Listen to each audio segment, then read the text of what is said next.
Hello and welcome to VR Research, where we talk about business case studies, industry analysis, and social aspects. Previously, in this topic of Indian mining sector, we talked about the history of mining in Bharat and the current market stats. If you haven't watched it, we recommend you to check it out. In today's video, we will talk about how you can start a mining business in India. This roadmap will help you to understand different types of mining processes, their relevant operational methods, corresponding liabilities, and ways to do business with the extracted ores. So without any more delay, let's get on to it. In order to start mining in a location, a business needs to get a mining lease from the state government of an area. But how to know that a location will have ores if mining is done there? Therefore, the first step in starting a mining industry is to find a location where ores will be available. A mining business has to conduct mineral exploration activities like geological surveys, aerial surveys, drilling, and sampling. These help in identifying potential mineral deposits and evaluate their commercial viability. However, the success rate of finding economically viable mineral deposits in a particular location can vary significantly. It depends on various factors such as the geological history, exploration data, and the expertise of the exploration team. As an example, just because you get ores in a place does not mean that the ore is good enough. Maybe it has too much impurities, or it is too deep underground, or the amount is just very limited, and ultimately it increases your operational costs. Sometimes you may face barriers like land disputes or prevention from local people. In general, the success rate of finding economically viable mines in a location is relatively low, with only a small percentage of exploration efforts leading to the discovery of a commercially viable mineral deposit. Cost of finding a mine in India can range from 5 lakh to 1 crore rupees based on the type of exploration. In order to do this survey, the company has to get a reconnaissance permit or prospecting license from the state government for the area of interest. After completing a satisfactory survey, the company needs to prepare a feasibility report and submit to the state government of that area. Mining companies are given mining leases from the state governments to start mining operations.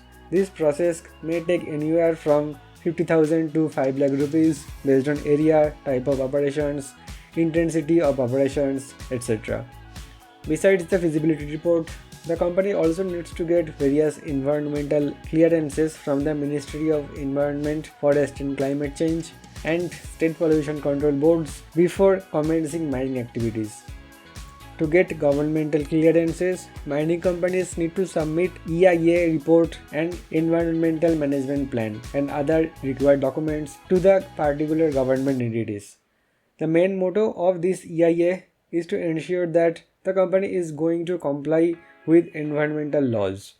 Different parameters like air quality, water quality, noise levels, soil quality, and biodiversity in the area are considered to prepare such report.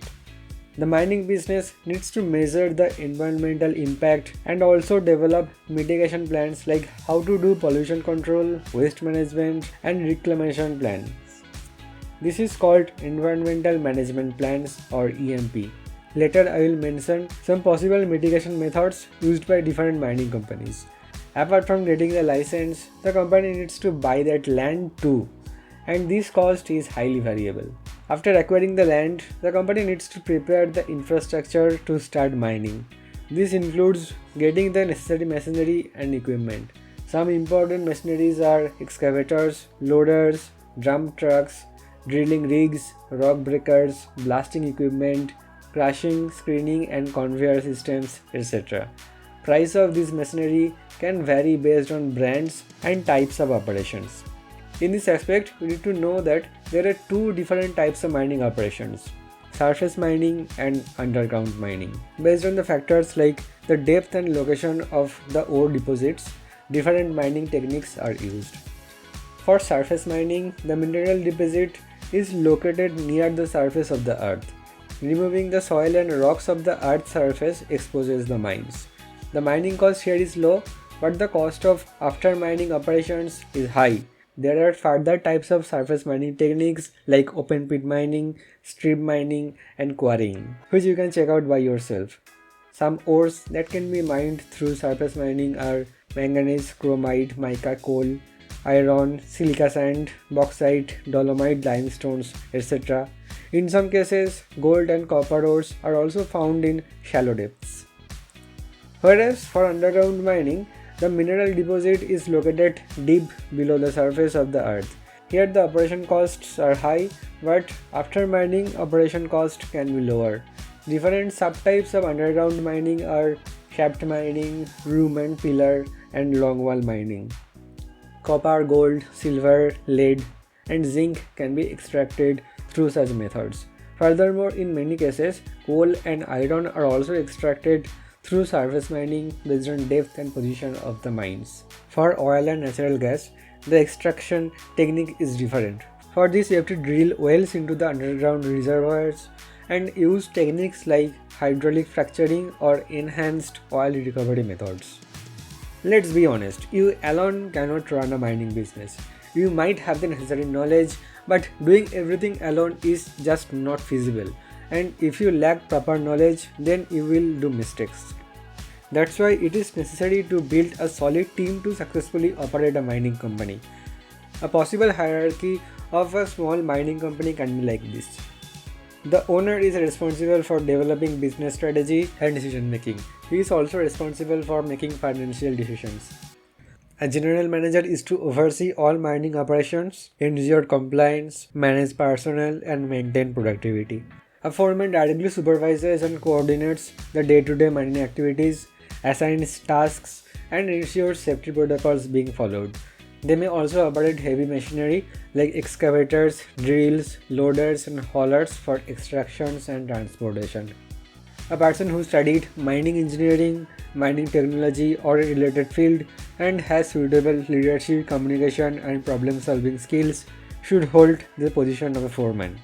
A geologist conducts geological surveys, plans mine designs, determines extraction methods, and provides technical guidance. A person who has studied mining engineering or related subjects and has knowledge of mining laws, regulations, and industry best practices is suitable for a geologist. Support staff may consist of mechanics and maintenance crew for the equipment and infrastructure. They can also handle refining operations. Vocational training can be given to develop such skills. Miners perform tasks like drilling, blasting, mucking, and supporting underground operations. Miners must have knowledge of mining activities such as drilling, blasting, and mucking through vocational training or college education. It is necessary to have physical fitness, good eyesight, and hearing ability. Safety officer has to develop and implement safety policies, conduct inspections, train workers, and ensure compliance with the regulations. A person who has studied safety engineering, industrial safety, or a related field and has knowledge in safety regulations, mine safety, hazard identification, and risk management will be suitable for this position. In case the company needs audit, an accountant will be required for record keeping, auditing, tax filing, etc. This can be a temporary role as many accountants offer freelance services. The sales and marketing staffs are required to find possible leads and clients so that the ores can be sold to them. There can be also a logistics section that will help the company to transport the ores to refinery or to client destinations. This service can also be outsourced. Based on the level of knowledge and expertise, an owner can also perform the role of the general manager and foreman. The owner can also play the role of a salesman and build network with interested clients. A geologist and a safety officer can also play the part of a foreman or supervisor as they possess technical knowledge and can guide the laborers in daily operations. After you excavate the ores, it is time to sell those. You can contact domestic and international metal and mineral processing companies, steel plants, cement manufacturers, refineries, power plants, and other industrial consumers according to the particular ores. As an example, copper ores can be sold to electronics component manufacturers. Lead can be sold to battery manufacturers. Gold, silver, and diamonds can be sold to jewelry manufacturers, etc. Though it is possible to sell raw ores, if you can refine them, you can sell them for a higher price. If you decide to refine raw ores before selling, you will need access to different machines. You might have to spend more on transportation and warehousing. So, you need to evaluate the ROI before deciding whether you want to sell a raw ore or a refined item. Here I am just mentioning few refining techniques. In order to separate ores from waste rocks, you have to use crushing and screening technique. The large chunks of ores are fed into different types of crushing machines to break them down into smaller pieces. The crushed ores are then passed through vibrating screens or grizzly screens with different mesh sizes to separate the ore into various size fractions, namely coarse, medium or fine. For metallic ores, smelting is used to separate metals and waste from the ores. There are different beneficiation techniques like gravity separation where minerals are separated from wastes based on density. Magnetic separation where magnet is used to separate relevant ores. Flotation where hydrophobic or hydrophilic properties are used to extract minerals from ores. There are more refining methods like leaching and electrostatic separation. The waste material remaining after you get the refined ores is called tailings. With your mining company, you can find many ores. It is equally important to find a gem like life partner.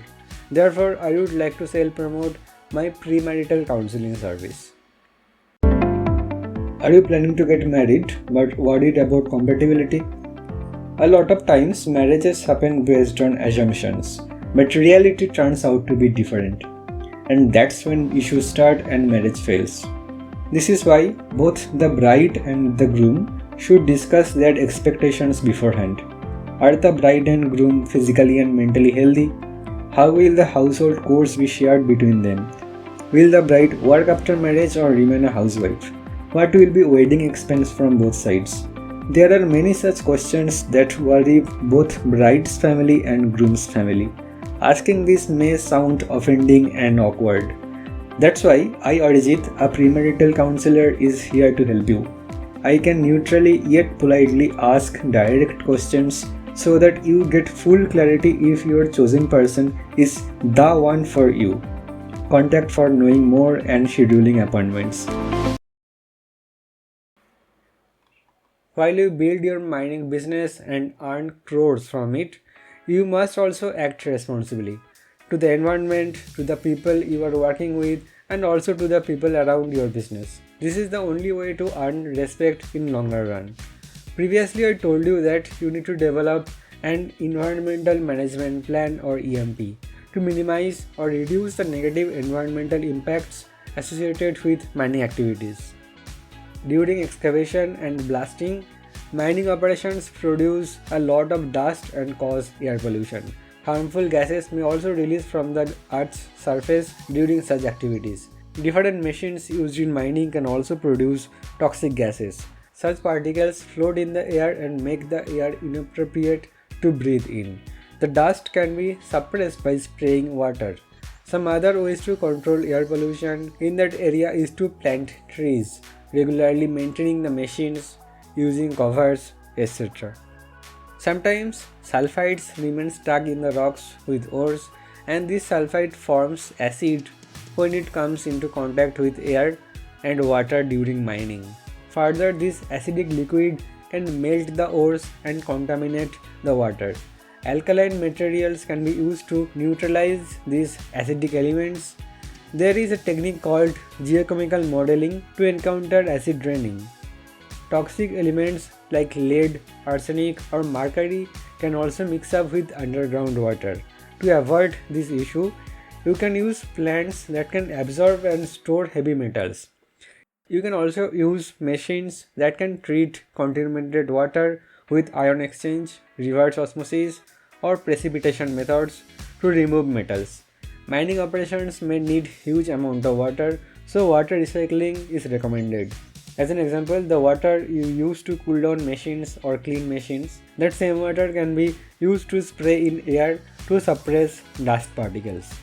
Another major issue in mining operation is noise pollution. Blasting operations, use of heavy machines, or processing of ores produce a lot of noise. To reduce noise pollution, you need to maintain the machines regularly and use noise barriers around those equipment. Make sure you select a mining area which is distant from locality so that the noise does not affect the local people. Solving the environmental impacts of mining activities can be a big task, and you as the company owner need to take responsibility of the actions.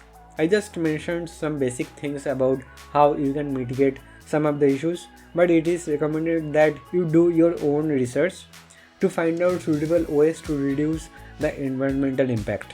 There are different standards like ISO 14001 that can guide you in this aspect. You need to also train your employees about these and create a process so that they can follow that process and easily comply with your mitigation plan. If you look at existing minefields in India, you will see that most mines are in rural or less populated area. This is because it is easier to get license in such places. If you choose a populated area, then local people may not support it, and this is justified because mining will cause issues for them to live a normal daily life. So it is better to find a location away from the locality as much as possible. You may also gain support of local people by offering them employment in your business. You may also support them by supporting local businesses. As an example, you can make contracts with local restaurants to cook daily meals for your laborers, or you can hire local mechanics to maintain your mining equipments, etc. You can donate in local schools or festivals. Thus, it will be easier to gain local support and you can run your mining business sustainably. In many cases, mines are identified in forest area. Though there is no human habitat there, there can be wild animals, trees and whole ecosystems. In the past, many mining companies destroyed forest and ecosystem without thinking, but with strict laws, nowadays you must take care of the local ecosystem. So if you decide to start mining in a forest, first you have to remove the animals to a safe place and then create a buffering zone around the mining place. In this mining place, neither humans nor animals should enter. The rationale of such a zone is to let the wildlife remain safely far from the possible pollutions of the mining operations. Furthermore, as you have to cut down trees to start mining operations, you need to also ensure plantation with native plants so that the wildlife can get new places to live. Lastly, you must take care of your own employees, especially the laborers who operate hard machines, those who work inside the mines and carry heavy items. You need to follow occupational health and safety measures in your mitigation plan. The laborers are often exposed to polluted or dusty air. This can cause diseases like silicosis, black lung disease, or even lung cancer. Underground mining in humid and hot conditions may cause dehydration. On top of that, if there are harmful gases inside the mines, it can cause skin diseases and lung diseases as well. Being exposed to noisy environment for long enough can cause loss of hearing. Operating vibrating machines and equipments can cause disorders in muscles, joints and bones, and heart problems.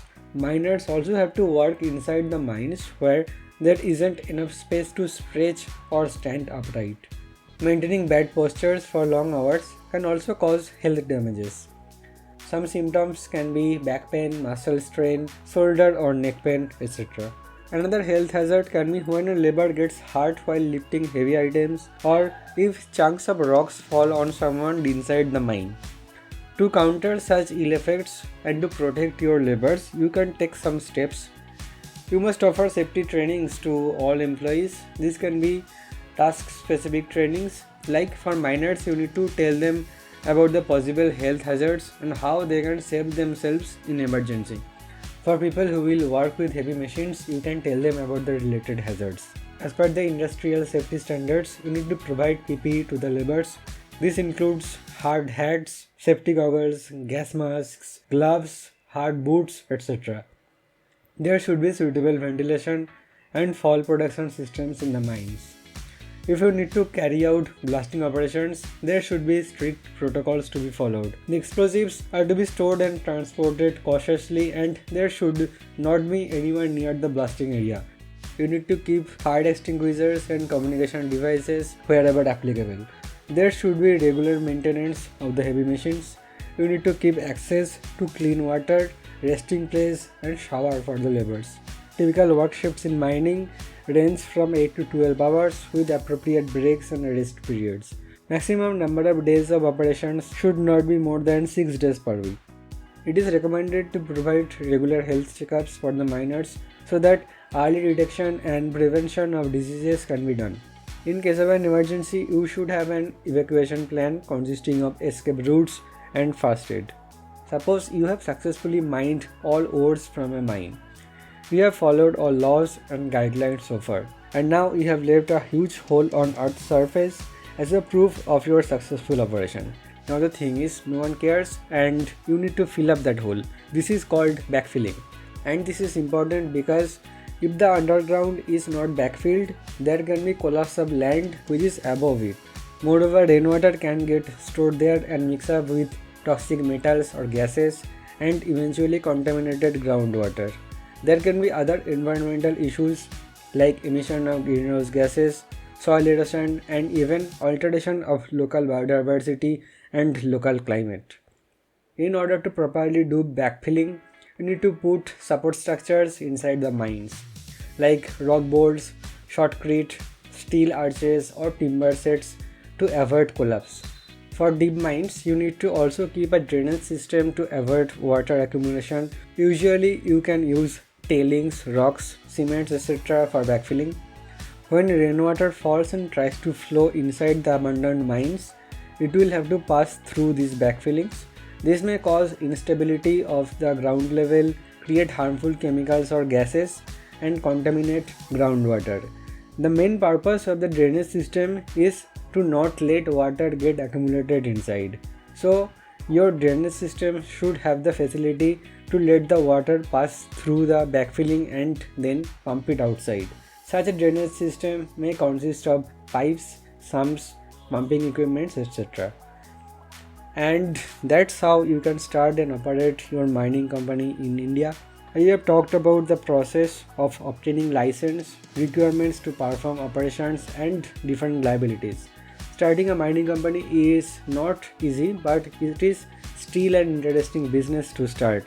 The entry barrier is high due to too many compliances and high initial investments. If you decide to enter this field, you need to have a skilled workforce and a good sales plan to start generating revenue. Amidst all the hardships, do understand that mining industry has a huge demand because many other industries are depending on it. Starting from electricity generation to manufacturing metal items, making batteries to jewelry, nothing is possible without mining. That's why such a business is worth it. So, would you like to start your own mining business? Let us know in the comment section. Also tell us what type of topics you want us to cover. We will create content on that topic in future. Don't forget to like and subscribe. Till then, take care and we will meet in the next video. Dhanyabad.